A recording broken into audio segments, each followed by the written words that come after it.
छोटे से राज्य में एक राजा रहता था जिसका नाम विक्रम था। विक्रम बहुत लालची था। वो हमेशा सोचता रहता था कि कैसे और ज्यादा सोना, हीरे जवाहरात इकट्ठा करे। उसके राज्य में एक प्राचीन जंगल था जिसमें एक बहुत पुराना और रहस्यमयी पेड़ था। गांव वाले कहते थे कि ये पेड़ जादुई है, लेकिन कोई उसके पास जाने की हिम्मत नहीं करता था। एक दिन राजा विक्रम को पता चला कि उस पेड़ के नीचे खजाना छिपा है। लालच में आकर वो अकेला ही जंगल में चला गया। रास्ते में उसे एक बूढ़ा संत मिला। संत ने कहा, हे राजा, उस पेड़ के पास मत जाओ, वह जादुई है और लालचियों को सजा देता है। राजा विक्रम को एक पेड़ सजा देगा। लेकिन विक्रम ने संत की बात नहीं मानी और आगे बढ़ गया। आखिरकार वो उस विशाल पेड़ के पास पहुंचा। पेड़ इतना बड़ा था कि उसकी छांव में पूरा गांव समा जाए। पेड़ के तने पर एक चमकदार दरवाजा था। राजा ने दरवाजा खोला और अंदर घुस गया। मुझे तो मेरी आंखों पर विश्वास नहीं हो रहा। इतना सोना चांदी इस पेड़ के अंदर सालों से है और कोई ले तक नहीं गया। मैं राजा विक्रम निडर हूँ, इसलिए यहाँ तक पहुँच पाया। अब ये सब मेरा है। अंदर एक बड़ा हॉल था जिसमें सोने के सिक्कों के ढेर लगे थे। राजा खुश हो गया और लालच में आकर जितना हो सके उतना सोना अपनी थैली में भरने लगा। तभी पेड़ की आवाज गूंजी, हे मानव, तुमने मेरे खजाने को छुआ है। अब तुम्हें एक चुनाव करना होगा। मैं तुम्हें 3 विकल्प दूंगा। पहला विकल्प, एक थैली अनगिनत सोने के सिक्कों की, लेकिन बदले में तुम्हारी याददाश्त चली जाएगी। तुम भूल जाओगे कि तुम कौन हो। दूसरा विकल्प, एक जादुई छड़ी जो कुछ भी मांगो दे देगी, लेकिन हर बार इस्तेमाल करने पर तुम्हारी उम्र 10 साल कम हो जाएगी।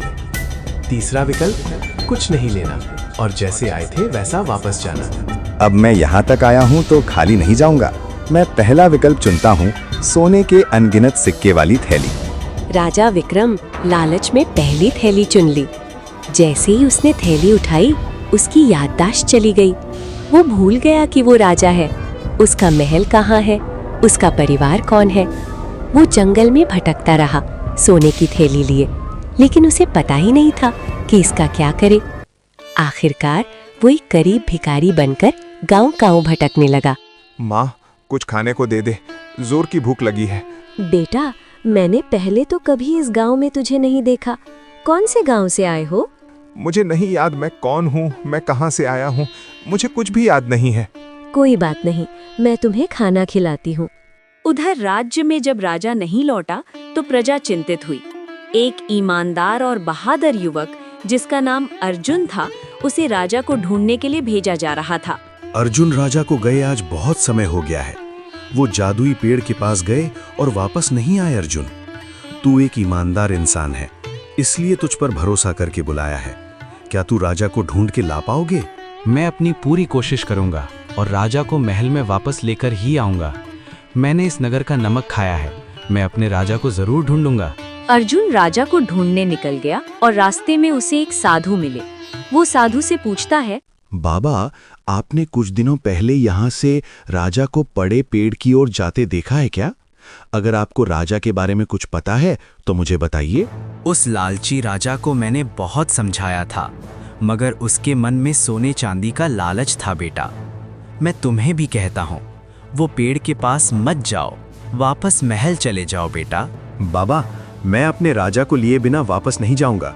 आपने मुझे राजा के बारे में बताया, आपका बहुत बहुत धन्यवाद। अर्जुन वहां से चल देता है और उस बड़े से पेड़ के पास आ जाता है और उसके अंदर चला जाता है। पेड़ अर्जुन से भी वही 3 सवाल पूछता है जो उसने राजा से पूछे थे।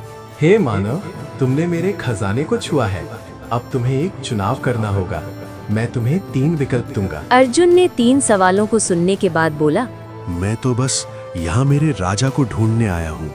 मुझे इस सोने चांदी का कोई लालच नहीं है। अगर आपको मेरे राजा के बारे में पता है तो बता दीजिए।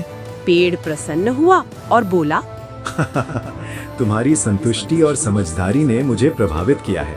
मैं तुम्हें राजा को ढूंढने में मदद करूंगा। पेड़ ने उसे एक गांव का पता दिया जहां राजा एक बूढ़ी माँ के साथ छोटे से घर में रहता था। अर्जुन राजा को देख के बहुत खुश होता है। अरे अरे महाराज, मैंने आपको ढूंढ लिया। महाराज, आप यहाँ और इन कपड़ों में? आप चलो मेरे साथ में, मैं आपको महल वापस ले जाने आया हूं। कौन हो तुम और कौन महाराज? मैं इन माजी का बेटा श्याम हूँ। मैं कोई महाराज नहीं हूँ और ना किसी महाराज को जानता हूँ। अर्जुन ने राजा को सारी बात बताई और अर्जुन राजा और माजी को महल वापस ले आया। धीरे धीरे राजा की यादाश्त लौटी क्योंकि पेड़ ने उसकी सजा पूरी कर दी थी। राजा को अपनी गलती का एहसास हुआ। उसने बूढ़ी माँ को अपने पास महल में रख लिया, लालच छोड़ दिया और राज्य को न्याय से चलाने लगा। अर्जुन को उसने अपना मंत्री बना लिया। राज्य में खुशहाली छा गई और लोग कहने लगे कि संतुष्टि ही सबसे बड़ा खजाना है। दोस्तों, अगर वीडियो को यहाँ तक देख ही लिया है तो एक लाइक जरूर करना और चैनल को सब्सक्राइब भी कर देना। मिलते हैं जल्दी एक नई कहानी के साथ। Happy new year.